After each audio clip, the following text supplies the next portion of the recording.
Pakistan has also attempted to execute a continued malicious misinformation campaign with claims of destruction of Indian S-400 system at Adampur, destruction of airfields at Suratgarh and Sirsa, BrahMos base at Nagrota, RT gun positions at Derang Yari and Chandigarh forward ammunition depot, with heavy damages to other military stations being propagated on social media. India unequivocally rejects these false narratives being spread by Pakistan. దక్షిణాసియా రాజకీయ రంగస్థలంలో India Pakistan మధ్య ఉద్రిక్తతలు ఎల్లప్పుడూ అగ్నికుండంలాగే ఉంటాయి. రెండు దేశాల దగ్గర కూడా అణ్వాయుధ సామర్థ్యం ఉంది. కానీ ఇండియా తన సైనిక శక్తిని ఆధునీకరించడం ద్వారా ఎప్పుడూ ఒక అడుగు ముందుగానే ఉంటుంది. అయితే రాఫెల్ జెట్ల నుండి బ్రహ్మోస్ మిజైల్స్ వరకు భారతదేశం యొక్క అత్యాధునిక ఆయుధ శస్త్రాగారం పాకిస్తాన్పై పైచేయి సాధించేలా చేస్తుంది. ఆయుధాల గురించి, వాటి సామర్థ్యాల గురించి మరియు ఆపరేషన్ సింధూర్ వంటి ఆపరేషన్లలో వాటి పాత్ర ఎలా ఉంది తెలుసుకునే ప్రయత్నం చేద్దాం. I'll find you through the dust and the storm. I'll find you through these machines I'll carry.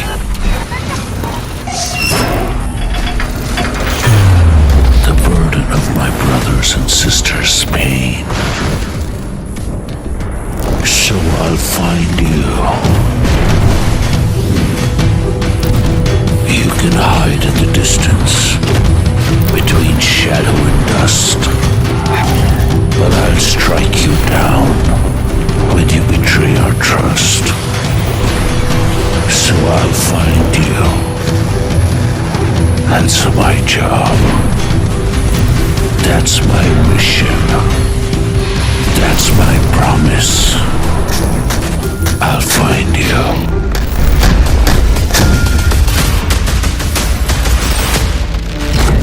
2025లో జరిగిన ఆపరేషన్ సింధూర్ పాకిస్తాన్ ఆక్రమిత కాశ్మీర్లోని ఉగ్రవాద శిబిరాలపై ఖచ్చితమైన దాడులతో ప్రపంచం మొత్తం ఇటువైపు చూసేలా చేసింది. ఈ ఆపరేషన్ ఇండియా యొక్క సైనిక సామర్థ్యాన్ని, ముఖ్యంగా దాని అత్యాధునిక ఆయుధ వ్యవస్థలను ఏ స్థాయిలో ఉంది అనేది మరోసారి తెలియజేసింది. నిజానికి ఈ ఆయుధాలు ఎంతో ఖచ్చితమైనవి, అంతేకాకుండా చాలా శక్తివంతమైనవి కూడా. ఆపరేషన్లో కేంద్ర బిందువు అయిన రాఫెల్ ఫైటర్ జెట్లు, ఫ్రాన్స్ నుండి కొనుగోలు చేయబడిన ఈ 4.5 జనరేషన్ బహుముఖ ఫైటర్లు అత్యాధునిక రాడర్, ఏవియానిక్స్ మరియు ఆయుధ వ్యవస్థలతో సన్నద్ధమై ఉన్నాయి.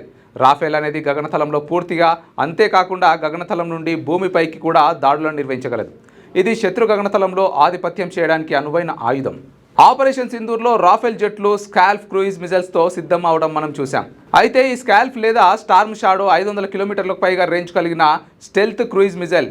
ఇది రాడార్ను తప్పించడానికి తక్కువ ఎత్తులో ఎగురుతుంది మరియు బంకర్లు, కమాండ్ సెంటర్ల వంటి గట్టిపడిన లక్ష్యాలను ఖచ్చితంగా ధ్వంసం చేయగల 400 కిలోల వార్ హెడ్ను మోసుకెళ్తుంది. ఈ మిజైల్స్ ఆపరేషన్ సింధూర్లో ఉగ్రవాద శిబిరాలను నాశనం చేశాయి. భారత పైలట్లు శత్రు గగనతలంలోకి ప్రవేశించకుండానే లోతైన దాడులు చేయగల సామర్థ్యం ఏంటో చూపించాయి. ఈ ఆపరేషన్లో స్కాల్ప్తో పాటు రాఫెల్ జెట్లు హ్యామర్ బాంబులను కూడా ఉపయోగించాయి. హ్యామర్ 70 కిలోమీటర్ల రేంజ్ కలిగిన ఖచ్చితమైన గైడెడ్ బాంబ్. ఇది స్థిరమైన మరియు కదిలే లక్ష్యాలను అసాధారణ ఖచ్చితత్వంతో తాకగలదు. ఆపరేషన్ సింధూర్లో హ్యామర్ బాంబులు ఉగ్రవాద శిబిరాల్లోని మౌలిక సదుపాయాలను లక్ష్యంగా చేసుకుని పౌరులకు ఎలాంటి నష్టం కలగకుండా చేయడం వీటి ప్రత్యేకత. ఈ బాంబుల సామర్థ్యం ఇండియా యొక్క దాడి సామర్థ్యాన్ని మరోసారి హైలైట్ చేసింది. ఇండియా ఆయుధ శస్త్రాగారంలోని ఒక భయంకరమైన ఆయుధం అంటే అది ఖచ్చితంగా బ్రహ్మోస్. ఇది నిజానికి super sonic cruise missile. Bharat, Russia సంయుక్తంగా అభివృద్ధి చేసిన బ్రహ్మోస్ ప్రపంచంలోనే వేగవంతమైన క్రూయిజ్ మిజైల్. మాక్ 3 వేగంతో ప్రయాణిస్తుంది. దీని 450 కిలోమీటర్ల రేంజ్ మరియు చలనశీలత శత్రు రక్షణ వ్యవస్థలకు దీనిని దాదాపు అసాధ్యం చేస్తుంది. బ్రహ్మోస్ అనేది భూమి, సముద్రం ఇంకా గాలి నుండి లాంచ్ చేయడానికి అవకాశం ఉంటుంది. ఇది భారత్కి బహుముఖంగా దాడి చేయడానికి అనువుగా ఉంటుంది. ఆపరేషన్ సింధూర్లో బ్రహ్మోస్ ఉపయోగించబడకపోయినప్పటికీ ఖచ్చితంగా శత్రువుల దాడులకు మన దగ్గర ఉన్న బలమైన ఆయుధమనే చెప్పుకోవాలి. ఒక బ్రహ్మోస్ యుద్ధ నౌకను సైతం కూడా ముంచగలదు. అంటే మనం అర్థం చేసుకోవచ్చు దానికి శక్తి ఎలా ఉంటుంది అనేది. ఇక గ్రౌండ్ ఆపరేషన్లలో భారత్ పినాకా వంటి బహుళ రాకెట్ లాంచర్ సిస్టంపై ఆధారపడుతుంది. పినాకా అనేది 90 కిలోమీటర్ల రేంజ్ కలిగి 44 సెకండ్లలో 12 రాకెట్లను సైతం ప్రయోగించగలదు. శత్రు స్థానాలపై వినాశకరమైన 5 పవర్తో విరుచుకుపడగలదు. 1999 కార్గిల్ యుద్ధంలో పినాకా పాకిస్తాన్ బంకర్లను ధ్వంసం చేసి భారత సైన్యానికి విజయాన్ని అందించడంలో కీలక పాత్ర పోషించింది. ఇప్పుడిక భవిష్యత్తు యుద్ధ సాంకేతికత గురించి చూసుకుంటే లోయిటరింగ్ మ్యూనిషన్స్ లేదా కమికేజ్ డ్రోన్లు. ఈ స్మార్ట్ ఆయుధాలు లక్ష్య ప్రాంతంపై గంటల పాటు హోవర్ చేయగలవు. ఉగ్రవాద స్థావరాల లక్ష్యాలను గుర్తించి ఖచ్చితమైన దాడులు చేస్తాయి.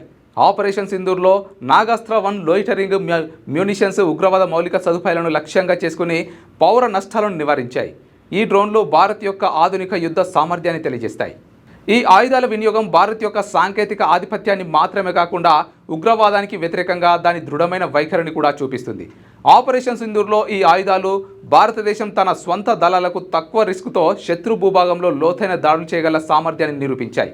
కానీ ఈ ఆయుధాల ఉపయోగం ప్రాంతీయ ఉద్రిక్తతలను పెంచుతుందనే ఆందోళనలు కూడా ఉన్నాయి. पाकिस्तान सेना ने पूरी पश्चिम मोर्चे पर लगातार आक्रामक गतिविधियां जारी रखी.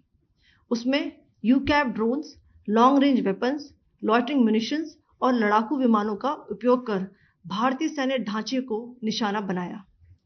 नियंत्रण रेखा पर भी ड्रोन घुसपैठ और भारी कैलिबर हथियारों से गोलाबारी की. अंतर्राष्ट्रीय सीमा और एलओसी पर श्रीनगर से नलिया तक 26 से अधिक स्थानों पर हवाई घुसपैठ के प्रयास किए गए. भारतीय सशस्त्र बलों ने अधिकांश खतरों को सफलतापूर्वक निष्क्रिय किया. फिर भी वायु सेना स्टेशनों पर उधमपुर, पठानकोट, आदमपुर और भुज बठिंडा स्टेशन, इन सब पर उपकरण व पर्सनल्स को हानि पहुंचाई.